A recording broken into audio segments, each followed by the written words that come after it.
Welcome to the HC Commodities Podcast, a podcast dedicated to the commodities sector and the people within it. I'm your host, Paul Chapman. This podcast is produced by HC Group, a global search firm dedicated to the commodities sector. Today we're talking the geo-politicization of natural gas. Natural gas had a challenging 2025 for traders and investors alike. Why was that, and what are the most consequential stories in natural gas for 2026? Have we shifted from a world where it's supply and demand that drives prices to where it's politics? And what does that mean for investors and traders?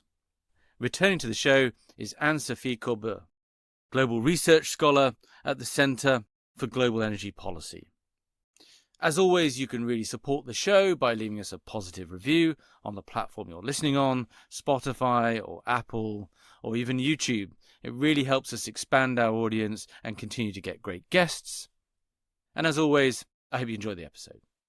Anne-Sophie, welcome back to the show. Absolutely. Thank you.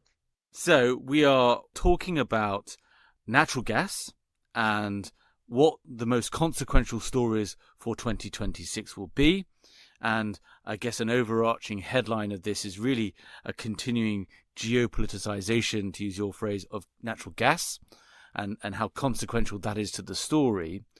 To get there, we probably need to do a quick review of 2025, where gas prices ticked up over the lows of 2024.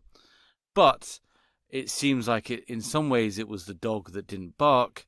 You know, if I cast our mind back to this time last year, there was a lot of concern around volatility, a lot of danger to the upside. You know, some of that might just have been we were conditioned coming off the back of 21 to 23 of just how volatile the markets were.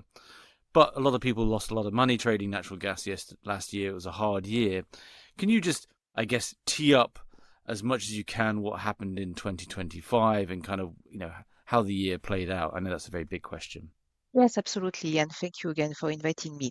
I think 2025 may be a year where actually global gas demand didn't grow that much. Funny enough, it has been growing in Europe because there has been a return of normal weather, and we have also seen an increase in gas demand in the power generation. And maybe this is, what has to some extent contributed to the increase in gas prices at the beginning of last year. So if you want to go back to early January 2025. First of all, we had lost the Ukrainian transit, so the Russian gas transiting for Ukraine that disappeared. So that was about 15 billion cubic meters that Europe no longer got. On top of that, the storage level was a little bit lower compared to previous years, and many people were concerned about to what extent we would be able to refill gas storage, especially because at that time there was the gas storage regulation, which required gas storages in Europe to be 90% full by the end of the year, or rather November the 1st.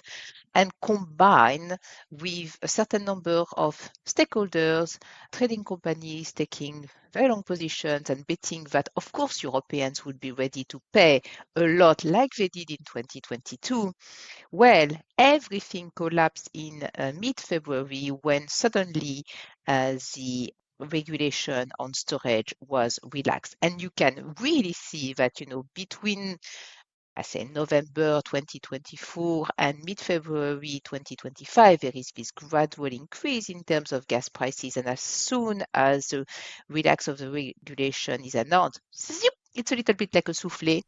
Price collapse. So we went roughly up to 58 euro per megawatt hours, and we dropped to, the mid 40s. And then after that, a little bit later, there was Trump's Liberation Day, and we lost another 10 euro per megawatt hour.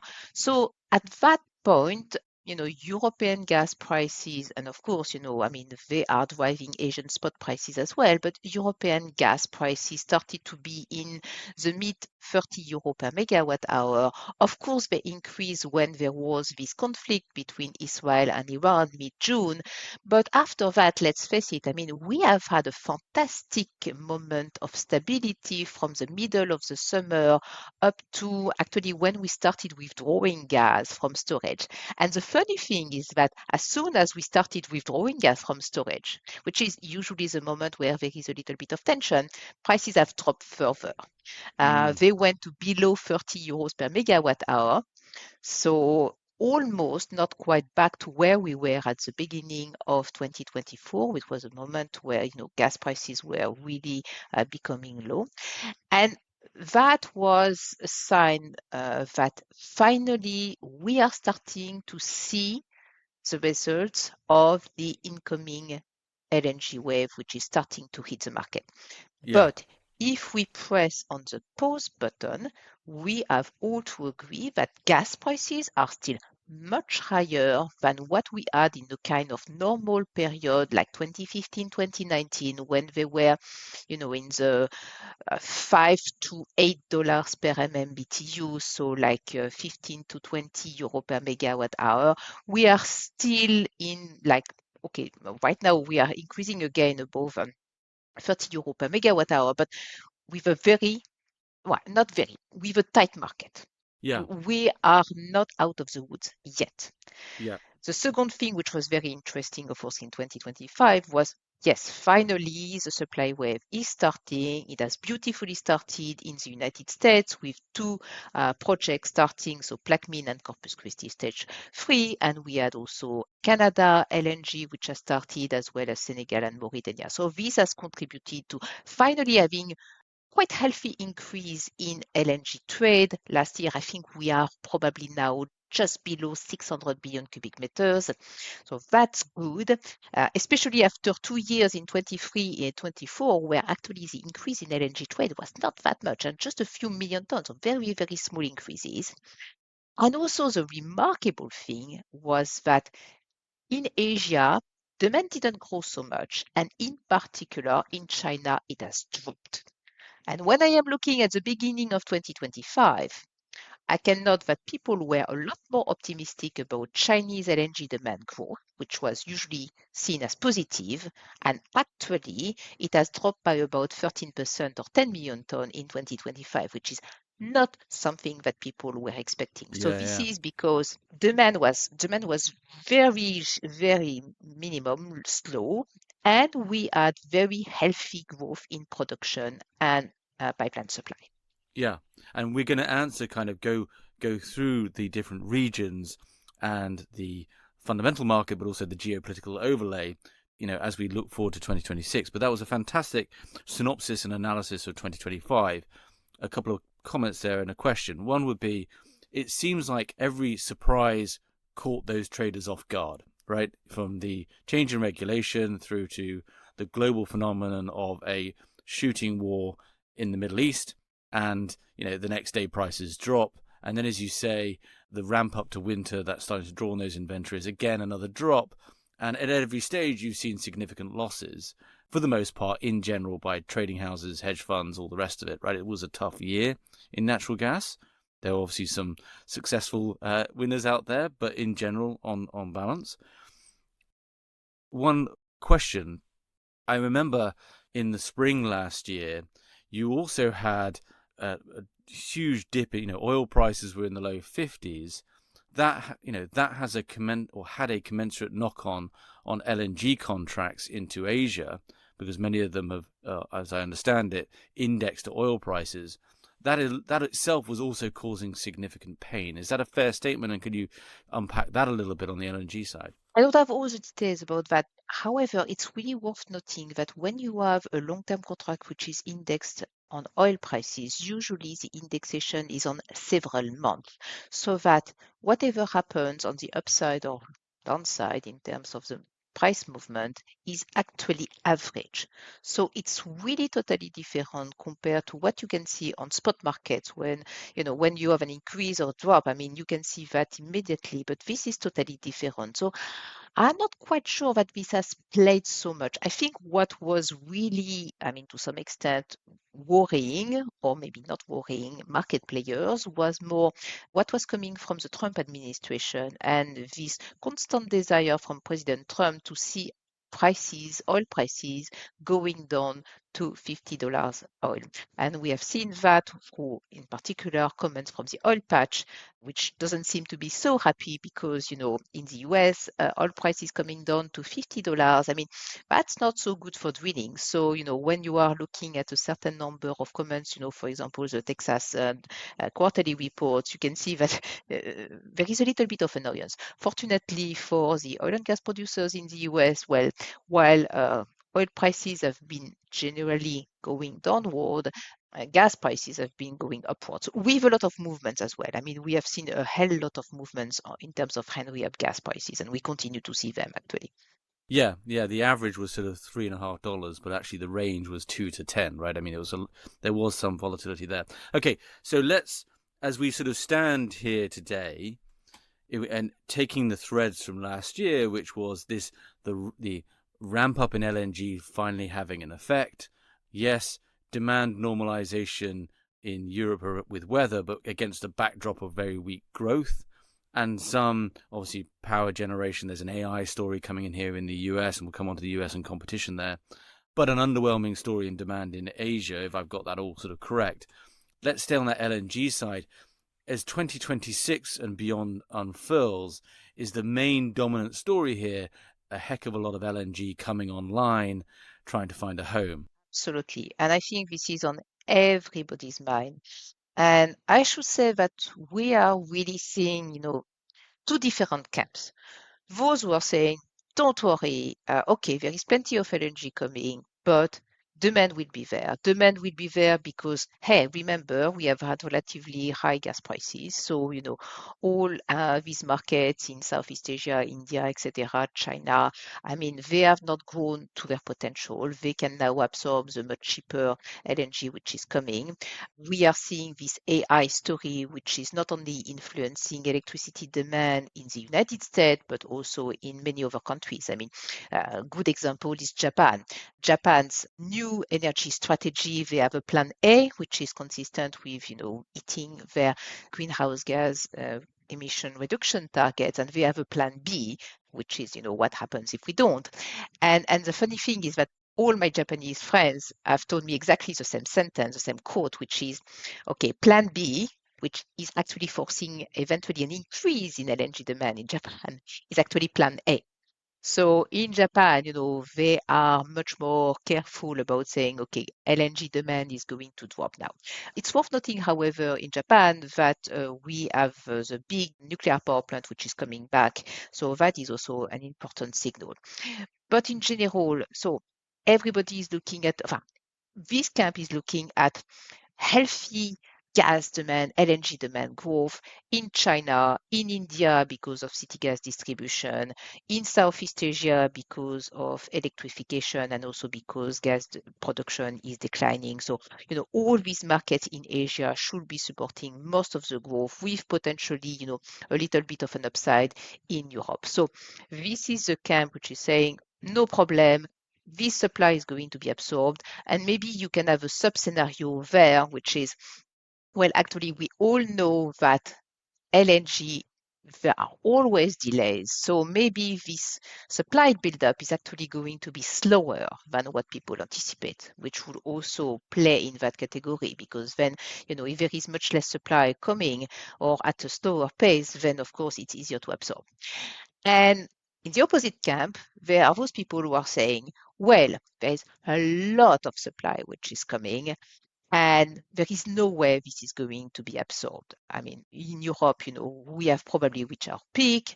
China's LNG demand has peaked in 2021. We are in 2025 and we are nowhere near 2021 levels. Okay, so that's a bad sign. Over bad signs, also the fact that yes, there is potential demand in Southeast Asia, but let's face it, when you are looking at gas demand in Southeast Asia, gas demand has not been growing. LNG imports have only been growing because of declines in natural gas production. And when you are looking at Pakistan, so Pakistan is a particularly interesting case because Pakistan, if you remember what happened in 2022, they had a long-term Mm. contract. And because of some of the clauses in the long-term contract, the LNG that they had contracted was actually sent to Europe because, of course, that meant much higher margins. And I think, that was not a good signal. This is giving some very bad lasting memories on, okay, so LNG was never affordable nor available. And what if that happens again? And now we are seeing that Pakistan has been investing massively in solar and they are renegotiating their long-term contracts with Qatar, with Eni, and with the view that, okay, maybe they are not going to take that much LNG going forward. Mm. So when you are Especially starting from to have, trading houses. especially from trading houses, yes, I'm not going to give any names, but yeah, People can Google it. Yeah. exactly. People can Google it. That's definitely publicly available. But the point is, if you are in Southeast Asia, affordability is absolutely crucial. You have seen what has happened in 2022. You know that you are not going to contract all the LNG on a long-term basis. You are going to still remain exposed to spot because you have no idea what your future demand is going to be. And when you are looking at that, you're thinking, wow, do I really want to be, that dependent on LNG? I mean, maybe not. The energy and resources sector is experiencing unprecedented change. To help navigate this change and capture its opportunities, HC Group launched Enco Insights, a global advisory network dedicated to the sector, providing senior advisors and subject matter experts to investment and infrastructure funds, law firms, and corporates. Enco Insights leverages HC Group's 20 years of connections in energy and commodities to give clients the expertise they need when the stakes are high and insight matters. Learn more at encoinsights.com. Just to pass this a little bit, right? So, and we'll come on to this. So there's natural gas demand, and there's what slug of that is LNG. I mean, I guess we need to help me separate those two. But what are we saying here? That there's going to be a preference, given the volatility, given the experience in general in the early 2020s, for I'd rather go with a long-term contract with a NOC because they've got a different suite of lenses and goals than a merchant, and I can more reliably rely on that production. Is that the outcome of this, or is it something? Is it no? I don't even want to be exposed to LNG. I'd rather try and hook up to some Russian gas pipelines or whatever it might be. Well, I am rather saying, they might actually go for a mix between coal and renewables. And this is the kind of threat that Okay. everybody in the gas business should be concerned about. Because, I mean, look at China, for example. What did happen when gas prices increased? Well, of course, they contracted quite a lot of natural gas. And, Chinese companies, they have relatively good negotiating power, but they have also been increasing coal like crazy because coal is domestic, coal security of supply. I mean, that's quite important. So, what if instead of having this beautiful story that LNG is going to displace coal and this is going to be a beautiful world and we are going to reduce our CO2 emissions, people are kind of thinking, well, I do prefer to keep coal and invest in additional renewables, of course, rather than investing in LNG because, okay, right now we seem to be going for much lower gas prices. You never know.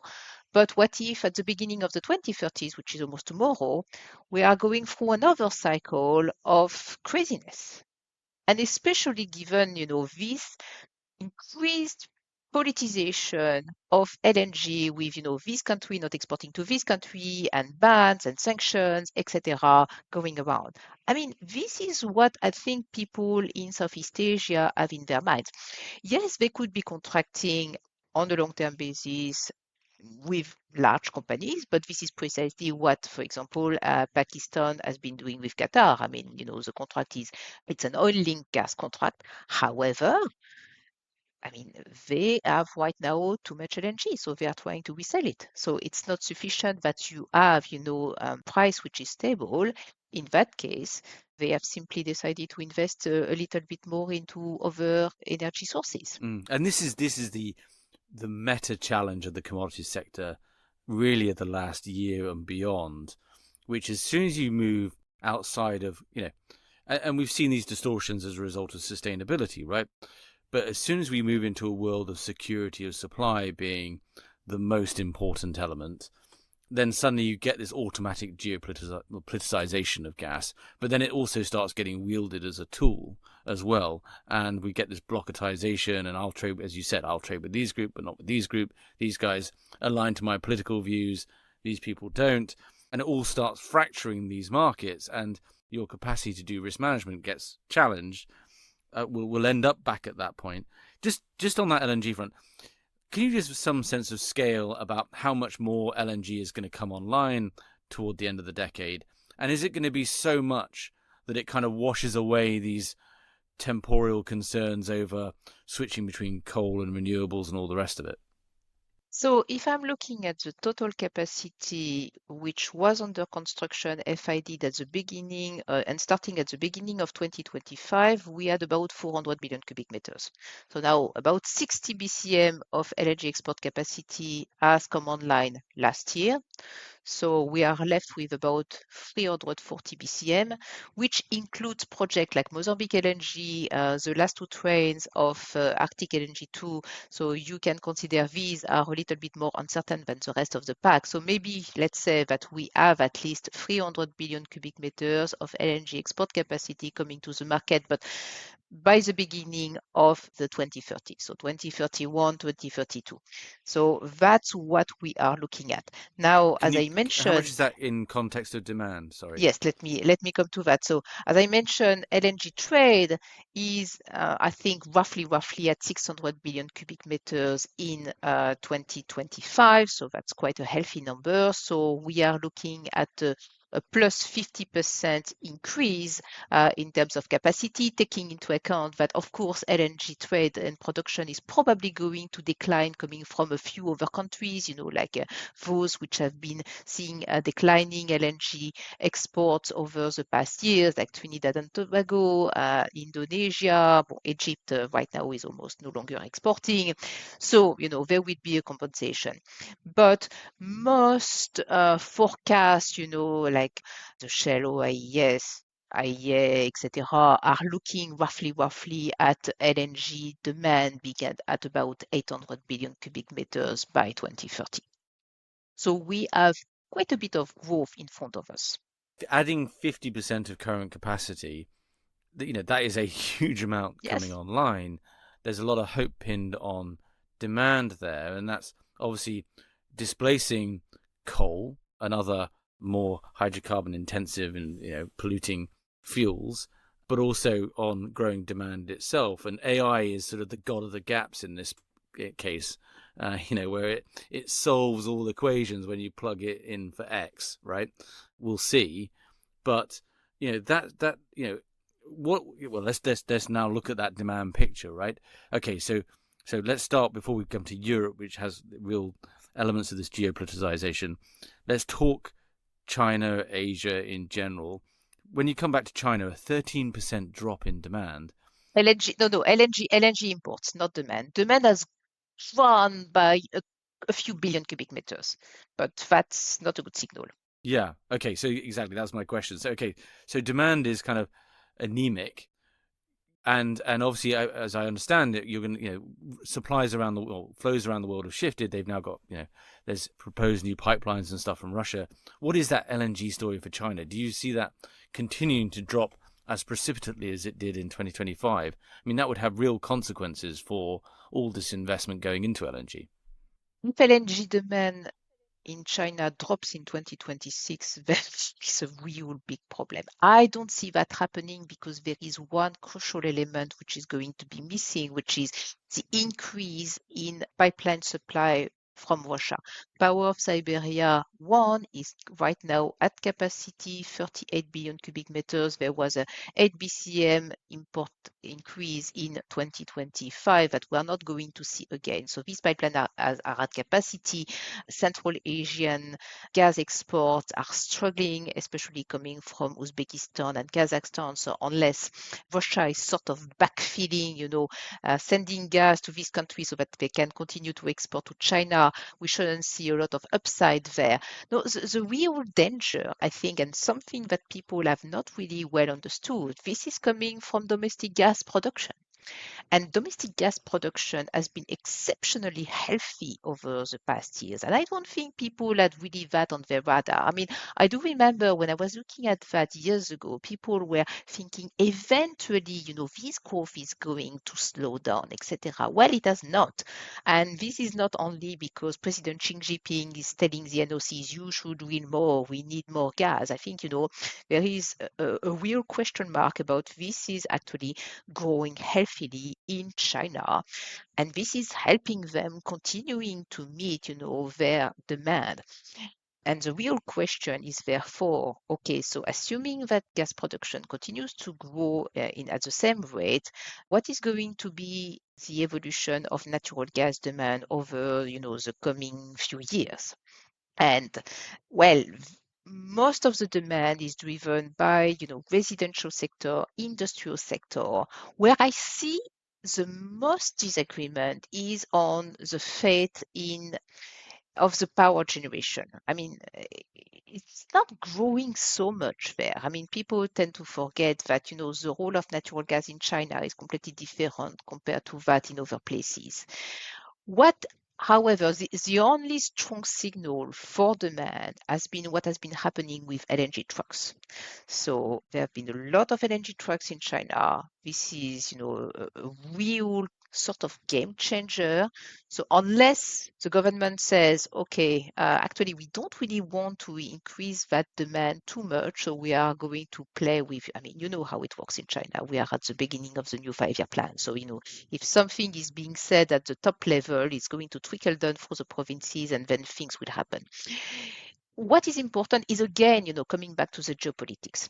In 2025, China stopped importing US LNG because of the trade disagreement, the tariff disagreement. Then in June, China realized that, I am importing a lot of LNG from Qatar, and Qatar is in this kind of explosive region where, suddenly there was a mini war between Israel and Iran, and right now we have a lot of issues, concerns Currently about being Iran. evacuated, and yes, I'll be there exactly. on February 2nd. So, I mean, people are tending to forget that, there is about 110 BCM of LNG which is going through the Strait of Hormuz. And if there is something happening, or for XY reason, there is, a missile landing on Rastafan, this is not going to be pretty. And there was definitely, a lot of rockets landing on Doha last year. So, you put everything together, you are like, if I am China and I am the largest LNG importer in the world, I do have a problem with LNG exporter number one. Kind of concern. I mean, I do love, LNG exporter number two, but they are in a complicated region. LNG exporter number three, Australia, I have had issues with them in the past. I actually stopped importing coal from them. Ouch, where does that leave me? Okay, maybe I'm going to see LNG exporter number 4, which is Russia. I love them. I am actually taking a lot of their sanctioned LNG cargo at a discounted price. And maybe eventually I am going to take more gas from them through this Power of Siberia 2 pipeline, because actually they are dying to send all that gas to me at a relatively cheap price, because I can negotiate that very, very well. And they have no choice anyway. So, if I were China, I would start thinking thinking about that. However, the big problem with all that strategy is that that will make China more reliant on Russian gas, and they don't want to be too dependent on one supply source. But yeah, China has options. Sorry, how does China, you mentioned there, how does China use natural gas differently to what we sort of assume? Is it all just industrial consumption? Is it household consumption? Just on that piece, sorry. It's quite a lot of residential industry, but the thing is that, I mean, the percentage of gas used in power generation is very small. It's 3%, but it's 3% out of 10,000 terawatt hours. So in BCM terms, this is significant, but it's not that gas has a very strong role to play right now in the Chinese power sector. And when you are looking at the amazing growth in terms of renewable, at the very strong growth in terms of nuclear, and strong growth also in terms of hydro, and the fact that coal is still playing a very dominant role. And, gas, if it's not cheap, it's really at the margin. Well, I wouldn't bet so much on the very strong growth in terms of gas demand in the power generation. And very striking, which is, the kind of shiny part of the demand picture in China. Hello, I'm David Hunt, founder and managing director at Hyperion Search. Founded over a decade ago, Hyperion Search has helped organisations from major utilities to startups recruit their leadership teams and key individual contributors to accelerate both their growth and the energy transition. Our three main verticals are renewable power, energy storage, and e-mobility. The energy transition and the talent that delivers it has been our passion since day one. To find out more, visit hyperionsearch.com or listen to my Leaders in Cleantech podcast, available on all platforms. And we see sort of the same, obviously on the oil side, we're seeing them build up their strategic reserves. Clearly the number one goal on that administration or in Xi Jinping's government is security of supply, right? And you're talking about balancing, but again, it's that, you're not necessarily making economic decisions, you're making geopolitical decisions. And again, that becomes very hard to forecast.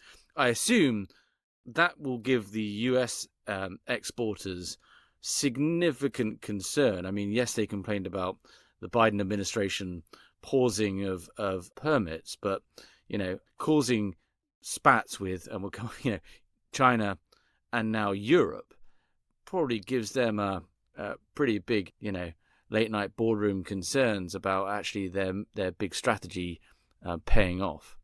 Well, I mean, if I take a step back and you are starting to talk about China, I mean, the thing is, contracts have been signed with Chinese stakeholders, but even though there are no longer US LNG exports to China, the contracts are still valid. So this LNG is being dumped somewhere else, and this somewhere else is actually very often Europe. So these contracts have not disappeared. However, what has been happening over the past year with the halt of US LNG export to China and the fact that it has happened already a few years ago is actually sending a pretty bad signals for additional LNG contracts being signed between Chinese companies and US companies. But when you are looking at the US sending more gas to Europe, I mean, what is really important is the fact that Europe has become very dependent on US LNG. In 2022, when Russian pipeline gas to Europe was curtailed, what basically saved Europe was LNG. I mean, we got an additional 50 billion cubic meters of LNG that year. And crucially, our dependency on LNG has been increasing. 2021, we were importing in European Union countries about 80 BCM of LNG. 2025, it was 145. So we have doubled. But within that, US LNG was about 80 billion cubic meters. So this is a very important dependency. I mean, roughly, US LNG now represents between 20% and 25% of our imports. So we have sort of traded, one dependency for another. And we have noticed, I think, that the relationship between EU countries and the new US administration is not particularly great. I mean, I think the Dunbury deal was a good example. European countries are expected to buy for $750 billion of US energy. Nobody really understands what is, behind that deal. That deal is called aspirational. But the point is, it's absolutely impossible for Europe to reach these numbers. I mean, Europe imported around $80-90 billion of US fossil fuels in 2024. So how are we going to triple that? Especially when prices, oil prices, gas prices are declining. I mean, this is very simply unreachable. However, this is giving a fantastic opportunity for the US administration to come back again and again and again to European countries and say, oh, wow, you are not buying enough US energy. So, what about you actually abandoning a certain number of the regulations that you wanted to put in place or you have in place, like on US tech, on methane emissions, corporate sustainability due diligence directive, etc., etc. So just forget about all your regulations. We don't want them. You are not buying enough US energy, so you need to do something instead. It's a fantastic negotiating position. But again, if I'm that US LNG exporter, do I, it sounds fantastic to buy all that gas off me, but do I want my commodity weaponized and used as a cudgel in a world where, as you've highlighted, albeit it would be a serious rent between the US and Europe, but Greenland might solve that itself, right? And, again, we're sort of talking mid-Jan here, and who knows what's happening.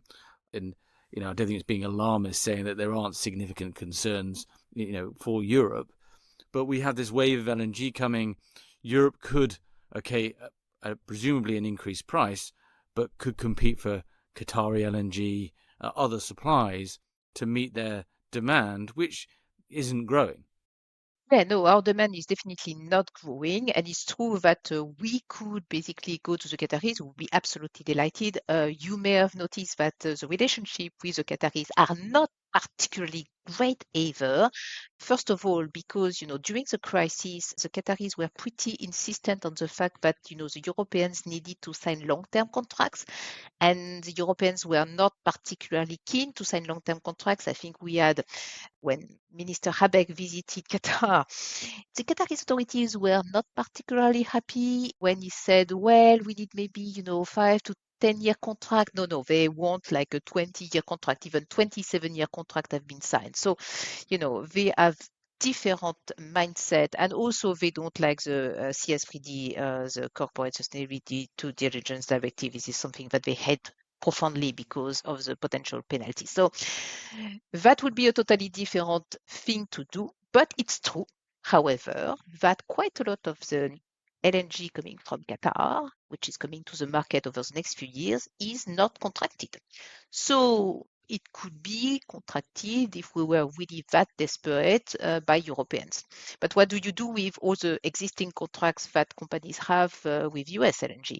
I mean, it's kind of funny, right? Or it's actually not so funny, but in 2021 and before, we were extremely reliant on Russia. Russia invaded Ukraine. We decided to basically cut progressively our dependency on Russian fossil fuels.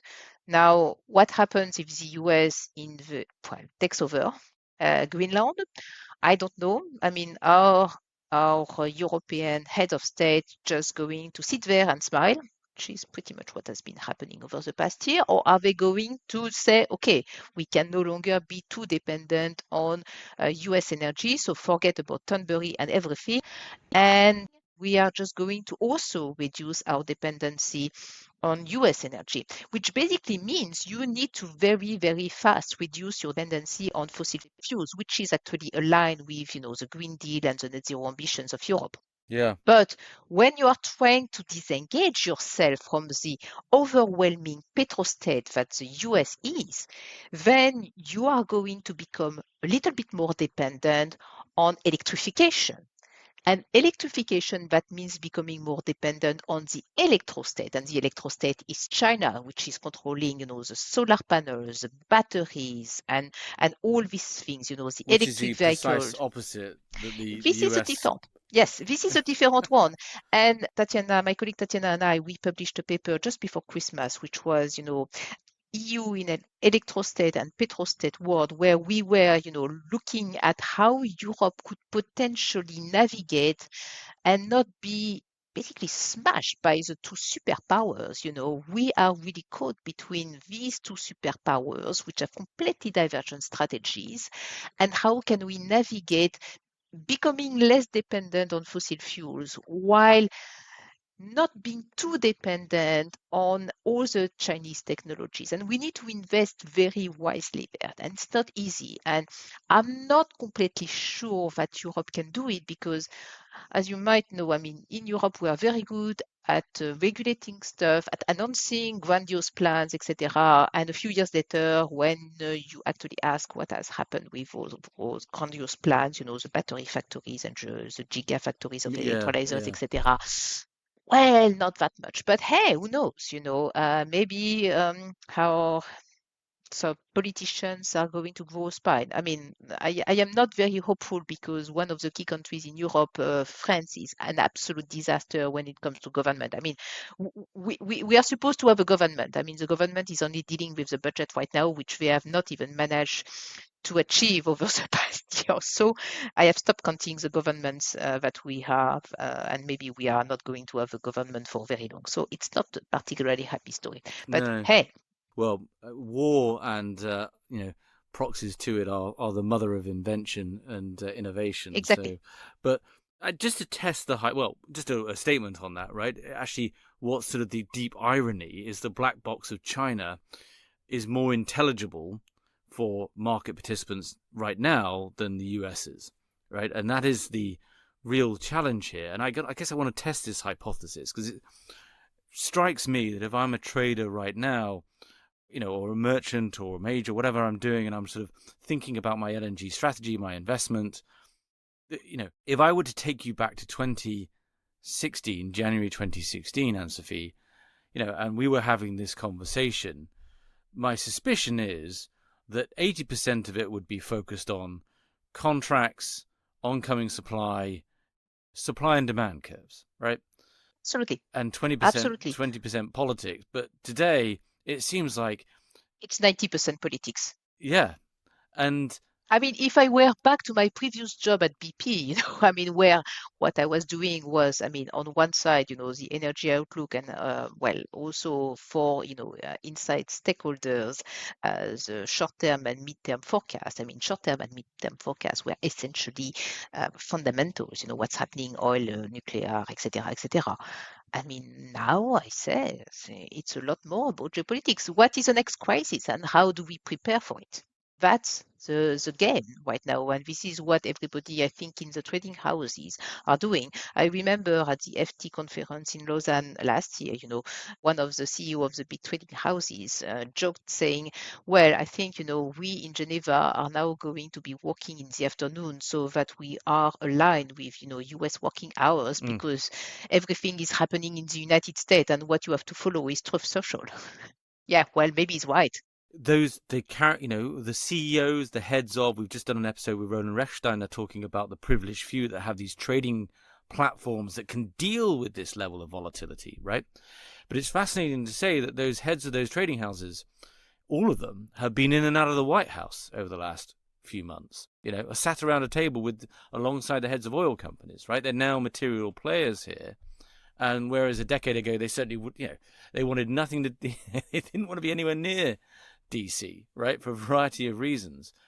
But it just seems to me, and I don't want to be alarmist, but, for my economics reading and all the rest of it, all these distortions, all of this is degrading a free market, right? So even to the point that today, 4 years, 5 years, 4 years later, the same events happen, right? Russia invades Ukraine today. Are those, would there be the immediate price signal response that there was back then? The robustness of these markets to respond is degrading because you've got governments, weaponizing, geopoliticizing natural gas, right? It's now a cudgel of foreign policy, not a commodity of domestic consumption, if you'd like. Absolutely. It just seems to me that that's a really dangerous world for natural gas to be in. But if I'm sat there as a trader, a complicated one. Yeah, it's a complicated one. And last year, I was a little bit depressed, so I wrote this piece: "The future of LNG trade: inflexible, inefficient, and polarized," with a question mark. But still, when I was thinking, okay, so US is no longer exporting to China. Europe is going to stop importing from Russia. We have problems because of, the Qataris don't want to export to us if we continue with the CS3D. Well, the Qataris are insisting a lot on long-term inflexible contracts, so some of their buyers, don't really like it. So, for example, the Japanese have pretty much stopped importing Qatari LNG. Methane regulation, I mean, is it going to create a world where you have clean LNG and dirty LNG? I mean, so many things happening and so many uncertainties, some of which you cannot control. I mean, how do you control what is happening with Venezuela? What is going to happen in Iran the next few weeks, months, years? I don't know. And this is where, like, to make money in this market, and this is, again, it kind of becomes a negative cycle, right? I mean, I would assume you're either getting lucky or you've got inside information on political decisions. Yes. that's But that's there are also the very crucial fundamentals. And I think a very crucial question that everybody has right now is what is going to happen to the US gas price? Because this is what is driving the cost of the marginal LNG cargo. and And that is very this is important. AI. Yeah, so this is the narrative. There is This is not only AI, this is a mixture of a lot of things. This is a mixture of, I mean, everybody says, or at least all the optimistic people are saying, we have tons of gas at $3-4 per MMBTU in the United States. No problem at all. The resource is infinite. And people are starting to say, well, actually, we think that tier one spots, I mean, we are getting, to the end of them. Now we need to get additional resources, etc. What if, the price of oil is dropping to $50 per barrel? This is also not so good for the economics of drilling, etc., etc. And what if, you have a combination like we had in 2021 of a few factors which are all going into the same direction. So you have AI, you have increase in LNG exports from the US, you have maybe cold weather, very cold weather for a sustained period, you have issues with nuclear, with hydro, and you combine everything, and then suddenly you get, to $6, $7, $8 per MMBTU in the United States. And what does the MAGA government do? Yeah, then you've got. I mean, we just. I don't know if it's out yet as we talk, but we've done an episode with Mike Howard, CEO of Howard Energy, a big midstreamer here, the largest private midstreamer, talking about using Texas as a microcosm of the challenges here. But yes, in an affordability election in November, again, we're in a world here where unilateral government, administration intervention through using whatever tool they can, and then it just goes to the courts, and you've essentially got the status quo you want for the period that you want. You could see a ban on exports, right? Yeah. In that world, Yeah. and I mean all of the. But again, I just find it fascinating. All the risk is transferred from getting your curves wrong to getting your political analysis wrong, and I just find that a pretty dangerous way of managing price risk without sort of as we saw, right, bets being made on Polymarket about snatching Maduro the day before. What's going on there, right? And I don't want to get Two things there. I mean, the first question is, what do you cut? I mean, do you cut pipeline exports to Mexico? And let's not forget that Mexico is heavily dependent on US pipeline gas. 75% of their gas is coming from the US. Of course, that makes complete economic sense. Or do you cut LNG exports? I would bet they would be going after the Mexican pipeline exports, which, of course, would translate into additional LNG import requirements for Mexico. So that would be one thing. And that's very important. But the second thing is also much more than natural gas. I think electricity is going to be and electricity costs are going to be a decisive factor for the midterms. And this is what everybody is looking at right now. And especially, how this data center frenzy is translating into higher electricity costs. Yeah. Well, the New York Times and WAPO and stuff are full of stories of local city mayor signs up with data center, gets lots of money for 2 years, and then suddenly it turns into a complete nightmare, right? In fact, it happened in a county over where we have a place. Luckily they decided not to go ahead with it. But yeah, I find it fascinating. Well, I'm sorry we're going to miss each other at the Qatar LNG event in early Feb, but I will be there. And hopefully we'll see each other at the FT Commodity Conference. I don't think I'm going to make it to Bangkok for GazTech this year, but I know you're on the board of GazTech, and I know there's obviously, I guess at the moment there's call outs for papers and so forth. If you want to mention that briefly. Yeah, no, absolutely. I mean, the call for papers is going to end early Feb, but it's always a little bit extended. And I am definitely looking forward to having great papers because with everything which is happening on the markets right now in terms of geopolitics as well, I mean, there should be really good paper. It's both technical and commercial, but given that I am a little bit more commercial, I really want to see great papers. Fantastic. So Well, do submit your abstract. yes, yeah, and I might pen one myself on the talent challenge in LNG and natural gas. But anyway, well, Anne-Sophie, it's been a real pleasure once again. Thank you for the insight and analysis, and I'm sure and I hope we can have you back on this time next year and see where we landed up in 2026. And at this point, as you Absolutely. highlight, it's anyone's bet. Yeah, thank you for inviting me. It was a pleasure. Thank you for listening. To find out more about HC Group, our global offices, and our expertise in search within the commodities sector, please visit www.hcgroup.global.